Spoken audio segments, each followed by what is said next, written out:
Okay, so yes, we were discussing the gel, like the process which is aqueous gel electrophoresis. This is a diagram which I just made. We have four parts. If this is the DNA, I'll cut it into three particles. I give this length as a 5, this as a 3, this as a 6. So this means one who is much smaller will move fast and the highest weighted would move slow. Okay, this is so common. And the fourth particle which I made is the undigested particle. So here I just made that we have a cathode and anode, like these are attached. So anode have negative whereas cathode have a positive charge. So we just say that load DNA loading, like DNA start loading here, that would be in the cathode side, but here they start movement, and movement towards what? Movement towards anode. So we just discussed till this. So I'm sure. So according to the shape, the shorter the fragment, the most it will run. It will move. Okay.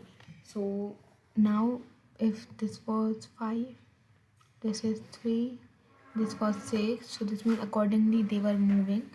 But what about the undigested? Undigested would be sum of these all. 5 plus 3 plus 6, which would be 14. Which would be 14.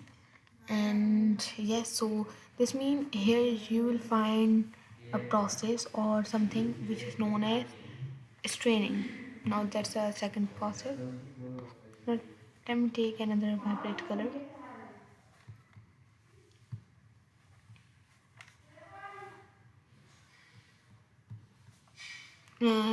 They have what I was discussing. They have a process with straining. Straining simply works as a chani something we call this. Oh god, I thought this is a magic pencil. Here we have magic pen. If I just made a bowl, we have pores in that, and if we are just adding water, so water will easily move. What if we have undigested particles? They will stay here. They won't allow. And here we have a bucket, so water will move through here. But whereas the um, pores or undigested particle would still stay there. Okay, so undigested would be some of these, all these three sum would be undigested particles. So here you will find a straining. So what a straining process is, a straining process, let me just write it. Straining process, they have a medium or they have a mixture, that is they mix with the ethidium bromide.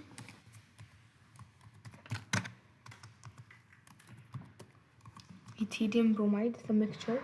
So we just say then we will just insert this gel, this DNA strand.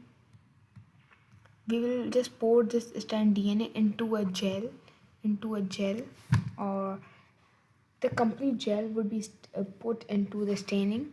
Staining is another process which I am discussing. Okay, so yes, this would be again place. So what we say, after staining you would still let me just make, if this is a staining process and I have put the complete and these small squares we just made, which have the DNA fragmented, but what is still, even we have added in staining, still we cannot see as these are very small. Why? Just because there is something, like there's a problem, and that problem is just because we have inserted here, you will see visible rays we have just placed, whereas invisible rays you cannot see. So you need to change that, and you need to change that into another rays, that would be uv rays uv rays. And that uv rays now become the visualization, which means now you cannot see by the this process, which visible rays, but by visualization. Okay, then